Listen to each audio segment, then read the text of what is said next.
ilmu nahu kita akan menjabarkan kepada yaitu beberapa fan ilmu lainnya. Misalnya ilmu mantik. Okey. Sekarang dari turunan jumlah kita akan membahas sedikit yaitu cakupan ilmu mantik, hubungan ilmu nahu dan ilmu mantik. Okey. Dalam bentuk jumlah, susunan daripada jumlah ismiyah dan fi'liyah, di situ ada istilah dengan dalam mantik dikatakan dengan satu qadiyah. Apa itu qadiyah? Mahtamala sidqa wal kizba li zati. Yaitu lafaz susunan lafaz yang ada makna kemungkinan benar dan dustanya.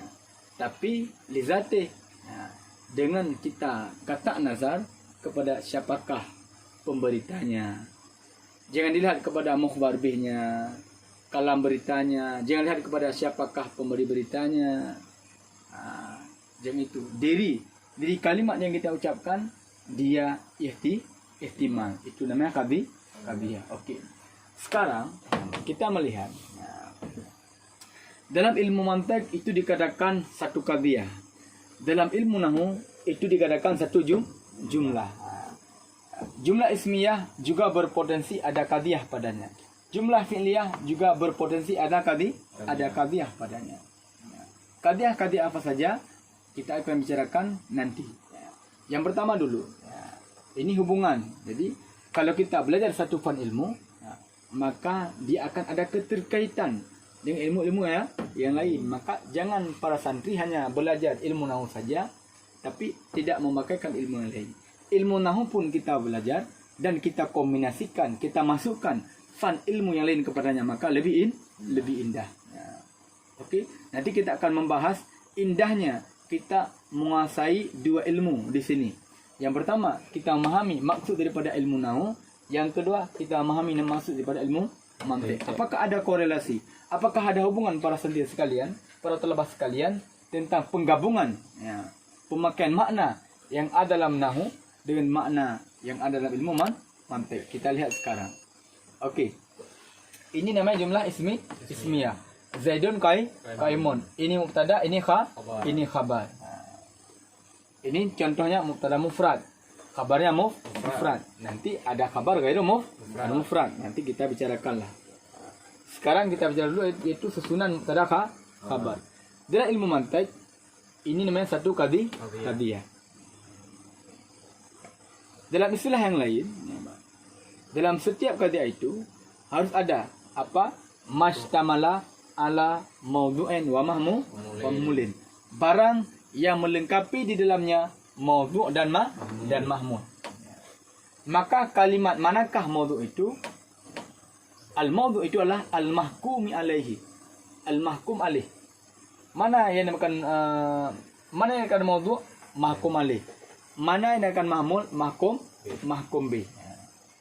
Dalam ilmu nahwu, mahkum alaih itu adalah mubtada. Dalam ilmu nahwu, mahkum bih itu adalah khabar. Nama lain dalam ilmu mantik yaitu mawdu'. Di sini adalah mawdu'. Nama lainnya adalah mawdu'.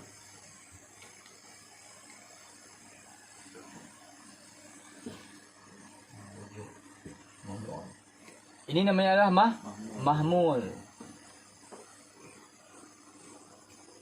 Namanya adalah yaitu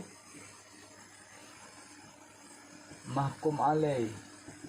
Ini namanya mahkum.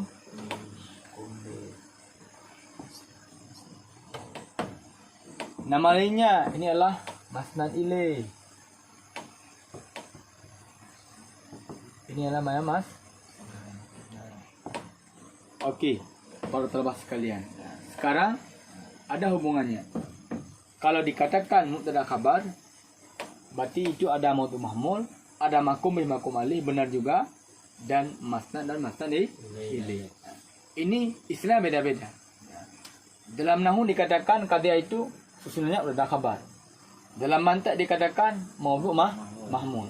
Dalam ilmu bayan dikatakan mahkum bih mahkum alaih. Dalam mani dikatakan masnad dan masnad ilaih. Ini semua ada fan-fan khusus. Kenapa makna yang berbeda-beda? Karena khusus. Fan-fan ilmu khusus itu saling keterikatan dengan ilmu nahwu. Maka dalam hal itu, di sini qadhiyah apa namanya? Pada contoh Zaidun qa'imun. Okey, kita turunkan ke bawah lagi selanjutnya. Zaidun qa'imun. Ini qadhiyah apa namanya? Ini namanya satu qadhi, ini namanya satu qadhiyah.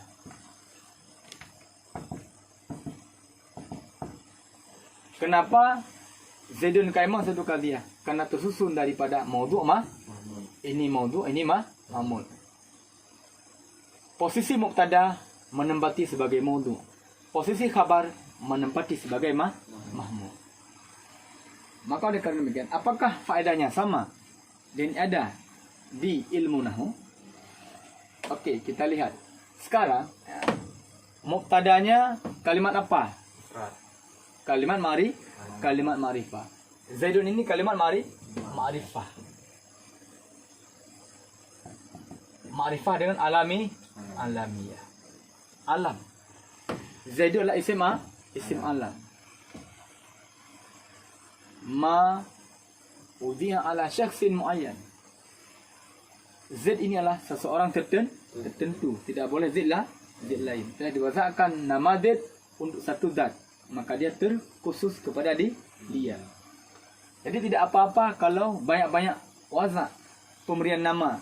Ada umpama sebuah kampung lahir orang 5 orang, anak laki-laki baru dilahirkan, diberi nama Z semua. Apakah enggak lagi ma'rifah? Tetap ma'rifah. Karena Z ini satu nama untuk satu zat. Makanya lah ma'rifah. Okey. Kalau ma'rifah, ma'udhi ala syakhsin mu'ayyanin. Satu isim yang diwazakkan kepada sesuatu yang mu'ayyan. Kalau begini, ini satu orang. Dalam ilmu mantik, dia tergolong dalam qadhiyah apa? Qadhiyah terbagi-bagi. Yang pertama, dia ada qadhiyah hamliyah. Yang kedua, qadhiyah syartiyah.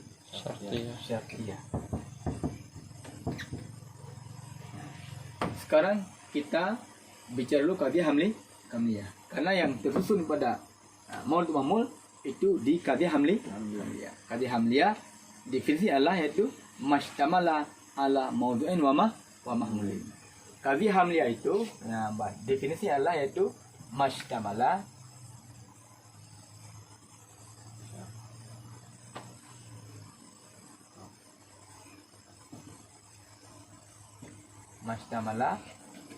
ala maudhu'in wa mahmulin. Barang-barang yang melengkapi di atas maudhu' dan mahmul. Itu namanya qadhiyah hamliyah. Kalau begitu, kalimat Zaidun qa'imun ini adalah qadhiyah hamliyah. Kenapa qadhiyah hamliyah? Karena terdapat padanya maudhu' dan mahmul. Kita lihat maudhu'nya apa? Untuk menentukan sebuah qadhiyah itu, maka perlu kepada pertimbangan kepada maudhu'nya. Untuk menentukan dia tergolong dalam qadhiyah apa, bukan mahmulnya yang kita lihat, tetapi maudhu'nya yang kita lihat. Untuk menentukan, kita ulangi sekali lagi para sahabat sekalian, untuk menentukan sebuah qadhiyah itu, yang kita lihat itu adalah maudhu'nya. Maka dalam kita memberikan hukum kepada ataupun surah dalam sebuah susunan jumlah, kita lihatlah maudhu'nya. Apakah maudhu'nya itu kulli, ataupun maudhu'nya itu juz'i, atau maudhu'nya itu syakhsun muayyan. Kita lihat Zaidun itu syakhsun muayyan, maka tergolong kepada qadhiyah syakhsiyah. Okey. Kalau begitu, susunan Zaidun qa'imun adalah qadhiyah syakhsiyah.